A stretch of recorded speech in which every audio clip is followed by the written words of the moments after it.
In today's video, we're taking a look at the 2020 NHL playoff schedule. We're also looking at the fact that some key guys like Domi or Kakko may not be able to play. And could we see some big names like Johnny Gaudreau, Torey Krug, or Jake Debrusk be on the move when we finally hit the offseason? We'll discuss all the latest coming up next.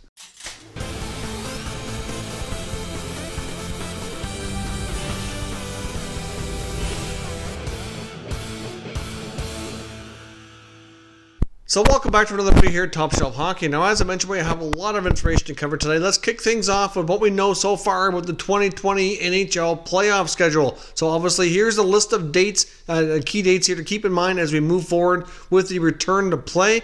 July 13th would be when Phase 3 of the return begins, with the training camps getting underway in all the NHL individual cities. Of course, that's going to be the trickiest part, I think, out of all of these to get through. Clearly, they're having a lot of procedures in place to have a pretty airtight bubble, but obviously until they get to their hub cities, there is somewhat risk that are involved. Obviously, we've had a number of positive tests so far, but clearly the NHL is trying to cut down on that as we move forward with each of these phases here. So July 13th, training camp starts. July 26th would be when teams travel to the hub cities. The Western teams would go to Edmonton. The Eastern teams would go to Toronto. And then right around July 31st or August the 1st would be when we actually see meaningful games. Now, once teams arrive, I believe they're still going ahead with the fact that every team will get one exhibition game before meaningful hockey gets underway. Of course, we're going to start here with the qualifying round, round of 16 teams battling to get into the official playoffs. And of course, we also have the top four teams in each conference having a little tournament to determine the top four seeds. So once NHL action gets underway around August the 1st, of course, all those dates could change a little bit depending on when everything's ratified and everything as we go forth. But right now, we're looking pretty likely that these dates should stick. We're looking at about having 3 games per day per hub city. So we're looking at having games at 12 o'clock, 4 o'clock, and 8 o'clock p.m. on each location. So you'll have one on the Western time zone and one on the Eastern time zone. So overall, that should give us 6 games of hockey per day, at least for the first little while. The qualifying round itself, they're expecting to probably take around 10 days or so to complete, with teams playing about 2 games every 3 days. Obviously, they're not going to have to travel, so they don't have to be given an extra time. They won't need such long breaks in between. So with it being a best of 5 as well, many expect that we should be able to get through the qualifying round relatively quick. It shouldn't take too long. Obviously, with a 5-game schedule at max, if they're playing 2 games every 3 days, you're looking at probably 7 to 8 days tops, and of course with a few days off in between there. So obviously that's pretty good. Then we go into the best of 7 beyond that for the rounds up to proceed that, going all the way to the Stanley Cup final. So obviously that should be interesting. We'll go from having no hockey at all to having pretty much 6 games every single day for at least a good stretch of time. So certainly it's something very much to look forward to. Now, as I mentioned as well, with these playoffs returning, there is some question marks around some players like Montreal Canadiens forward Max Domi or New York Rangers forward Kakko, if they're actually going to be able to return to play. Now, once everything was released over the last few days here, there was language in the return to play document regarding players being able to be deemed unfit to play if they're deemed to have high risk of having a lot of severe complications from COVID-19. So obviously players like Kakko and Domi, who are both diabetics, certainly run the risk of having a lot of complications. As I mentioned before, it's a well-known fact that obviously those types of people are really struggling with this virus. So obviously it's a higher risk for them compared to the average person. At this point, we don't have reason to say for sure that they're not going to play. I did see comments from Rangers brass John Davidson indicating that as of right now, it looks like Kakko was going to play, but if it's determined that it's not safe for him to do so by the health officials,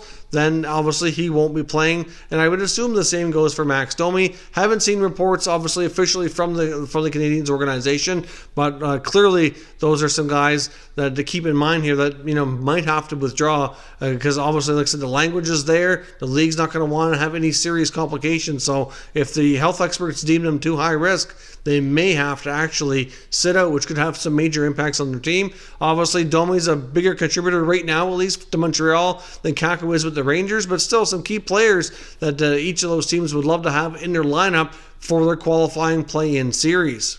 I mentioned as well, I want to take a look at some offseason rumors, mostly involving the Boston Bruins and the Calgary Flames. Let's kick things off with the latest information on the Boston Bruins. I'll come across a few articles here talking about how they're going to handle new contracts because they have some big-time players looking for some new deals, and it's not going to be cheap to do. And obviously the Bruins, like many other teams as we discussed, are going to have some cap casualties here because of the fact that the salary cap will not be going up. We were led to believe going into next year, the salary cap will be between 84 to 88 million, probably closer to the 84 mark, but either way, you're probably looking at a $3, maybe $4 million bump from this year, so teams are going to have a little bit more wiggle room to be able to sign new deals for players needing raises or free agents, and they're not going to have that now due to the shutdown, and they're not going to have that for a couple of years, so obviously teams are going to be really in tight. It's going to have a major impact on free agency, not just restricted free agents, but unrestricted as well. Both are going to be in different situations, but still, teams might not be able to shell out the money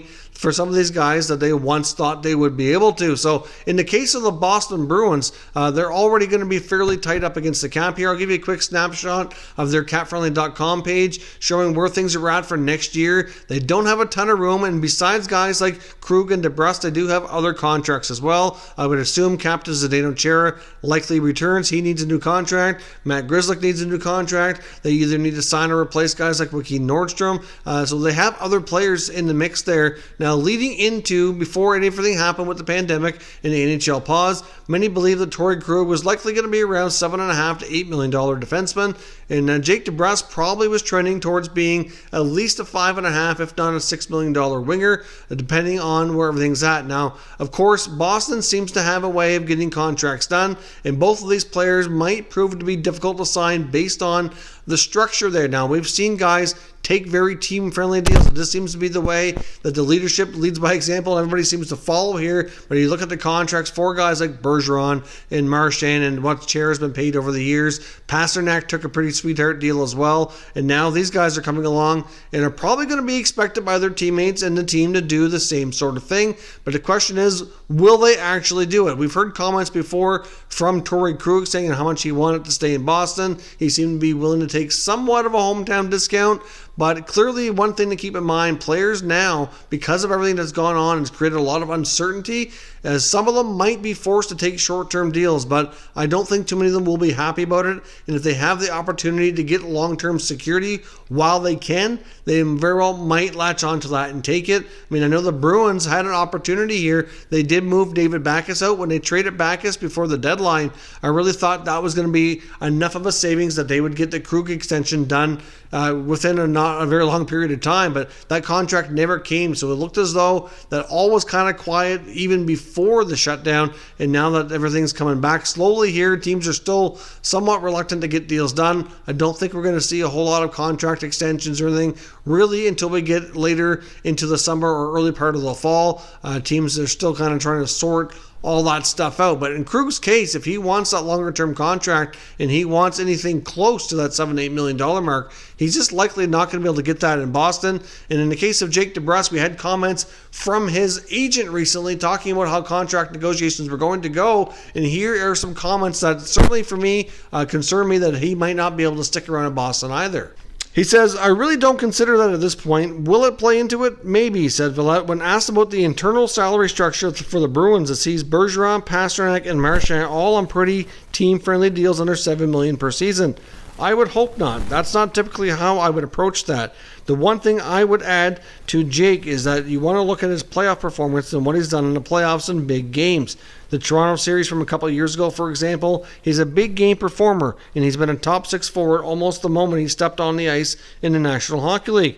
Boston certainly has some internal things that they like to look at, but I'm going to try to not look at that. I guess that's the way I would say it to you. And of course, fellow 2015 draft pick comparables, Brock Besser, Travis Konecny, and Kyle Connor all have longer-term contracts as well, anywhere from 3 to 7 years, ranging anywhere from $17 to $50 million. Jake Debrusk has been a pretty solid forward in Boston for the most part, a second-line winger. Sometimes he gets bumped down to the third line, but clearly if his agent is not really keen on the Boston internal structure, that is going to cause problems and make things difficult to sign a contract. Now, if teams are leaving a lot of these contracts until they hit the offseason, their offseason very well could be a lot shorter than usual this year, obviously with everything going on, depending on when the next season gets underway. And given where things are at with both of these players, it just seems pretty much impossible that both of them will be able to remain in Boston. So I guess if you're a Bruins fan or if you're Boston general manager Don Sweeney, if you can only sign one of these players, which one do you think makes the more sense to do here? Obviously, they both play key roles. Torey Krug drives a lot of the offense from the back end, but Jake Debrusk has been a pretty solid winger for them and still has a lot more potential, I think, that he hasn't reached yet either. So it comes down to it, though. They could obviously trade Jake Debrusk because he's still a restricted free agent. They still have his rights, whereas if it comes down to it for Torey Krug, he could walk via free agency. So it's difficult to say what direction they go in. They play very different roles in the team. Now, it is possible, of course, they could try to free up cap money in other ways and make it possible to sign both of these players, but that's going to prove very difficult to do. One player, for example, that certainly would help a lot of money would be David Krejci, but then, of course, who replaces him at center ice? They don't have that other number 2 center right now. Charlie Coyle, I think, is better suited as a number 3. Obviously, they'd have to go out and maybe find another player to replace him, but he's making over $7 million, the highest paid player in the team, and he only has 1 year left on his contract. I'd be surprised if he returns. So within the Bruins organization, which player do you keep and which player do you move on from in this scenario? Of course, I also want to talk about the Calgary Flames and the potential we could see them move a superstar player like Johnny Gaudreau. Now, it's been well known that the Flames management has been frustrated with the lack of playoff success with this team, and many felt leading into the 2020 Stanley Cup playoffs that if the Flames don't have success again this year, that it's quite likely we could see somewhat of a shakeup within that core group of players within that top 6 especially, and Johnny Gaudreau being the prime target that could end up being traded out. Now, of course, there's been some recent talk that I came across an article here about the possibility of the Buffalo Sabres being interested, as he would be a great winger to play alongside a guy like Jack Eichel. Now, we've talked about the possibility of the Sabres moving Eichel before, after he came out and saying how frustrated he was. Of course, I really don't see that happening at this point.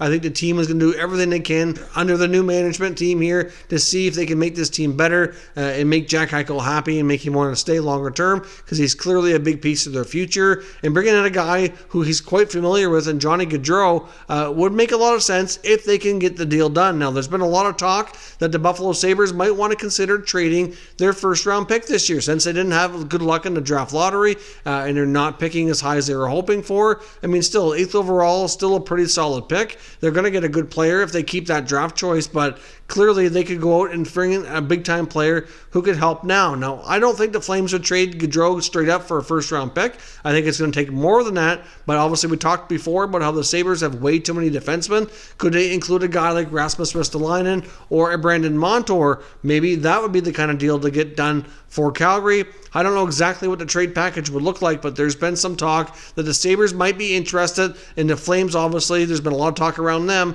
that they might be looking to make this kind of trade if they don't see playoff success. Now, of course, as we know, the Calgary Flames do battle with the Winnipeg Jets in the qualifying round. Obviously, if they make it past that, we'll see what happens. If they don't, they have an early exit, then obviously that's not going to bode well for the Flames, and I would assume at that point it would be increasing the likelihood that we could see a substantial trade or substantial change within the Flames' top 6 forward group. And like I said before, Gaudreau to me makes the most sense. Matthew Tkachuk is slowly becoming the leader on that team. You get Sean Monahan as a top center iceman. I think he's less likely to be traded given the fact that he's such a strong two-way center. Now, a trade involving these two teams could even be bigger as well. There's been a lot of talk about Sam Bennett and his future in Calgary. Maybe Buffalo throws in something else. I'm just kind of spitballing on that to say maybe it's a bigger package, intrigue, a deal here between the first round pick, Brandon Montour, Rasmus Ristolainen, maybe a Sam Reinhart. He's an RFA, needs a new deal. Obviously, they probably would prefer to keep Reinhart, but if you're going to bring in a guy like Gaudreau, you're going to have to give up something of relatively good quality, and obviously that would be a decent package going back to Calgary. But again, I don't know exactly what the Flames would want. But do you see the possibility here is if Flames don't have success against Winnipeg, or if they don't go very deep into the playoffs, that the Flames could make a big trade to shake things up? And do you see Johnny Hockey maybe go to play with Eichel and Buffalo? What kind of package would it take to make that happen going the other way to Calgary? Let me know your thoughts down in the comments. We'll continue the conversation. If you're new to the channel, consider subscribing and turning on your notifications so you don't miss any future content. And give this video a thumbs up if you enjoyed it. I'd appreciate it if you did. As always, thank you for watching, and I will catch you next time.